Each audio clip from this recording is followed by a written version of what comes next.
Monsieur le Président, Monsieur le ministre des Finances et du Budget, Monsieur le ministre chargé des Relations avec les institutions, mes chers collègues. Monsieur le Président, je voudrais poser la question préalable tendant à dire qu'il faut qu'on ne puisse pas délibérer par rapport à cette loi de finances rectificative. Parce que pour la première fois dans l'histoire du Sénégal, on a voté une LFI sans débat. Le Premier ministre est venu ici, on a voté une LFI sans débat. Aujourd'hui, on vote ou bien on va voter une loi de finances rectificative dans la même année en procédure d'urgence que vous avez toujours dénoncée. Et examinant le projet de loi de finances rectificative 2025, on constate un sérieux problème de gouvernance économique et financière avec un régime plus soucieux de son confort que de l'épanouissement des populations.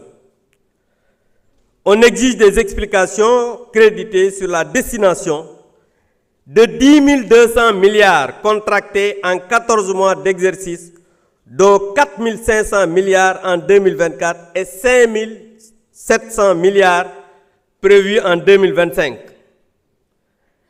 À titre de comparaison, sous le régime précédent, de 2019 à 2024, le besoin total de financement en 5 ans, je dis bien en 5 ans, malgré la pandémie de Covid-19, la guerre en Ukraine et la flambée des prix avec une inflation importée et les projets structurants majeurs s'élevaient seulement à 10 150 milliards en 5 ans, y compris, soi-disant, la dette cachée que nous contestons jusqu'à présent parce que le gouvernement accusateur, jusqu'à présent, ne donne pas ses preuves. Aujourd'hui, li may wax rek mooy man dama jàpp ne waruñu délibérer, dañu war a dàq débat bi même bu jaree session extraordinaire ñu def ko. Lu tax Sénégal 60 ba léegi ñi ngi voté doog a voté loi de finance boo xam ne amul débat. Premier ministre moo ñëw fii. Honorable. oui ci wolof laay wax président. 5 minutes yi jotagul déglu ma rek. oui. da nga wax ne da nga def appel au règlement. oui. article 74. absolument. waxal ndax da nga bëgg ñu délibérer wala ñu bañ a délibérer nga dem ci question bi gaaw. mais dañ ne tactique bi ngay utiliser pour wax ci yëf yi ñëpp xam nañ ko bul abuser.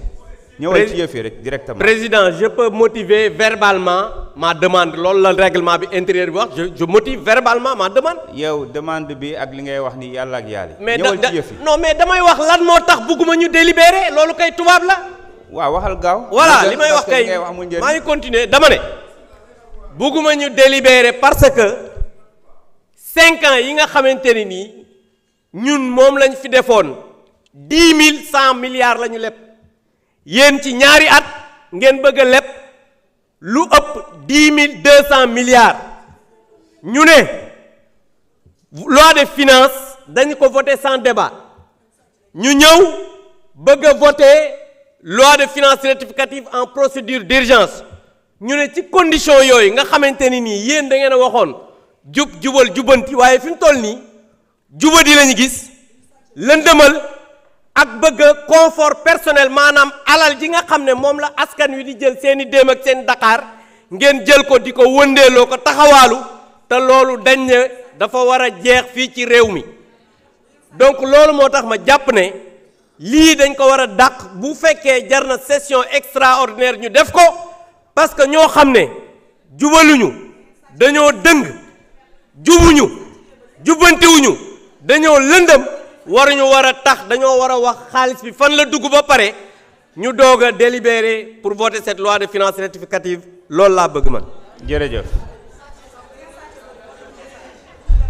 jërëjëf monsieur le président de la commission.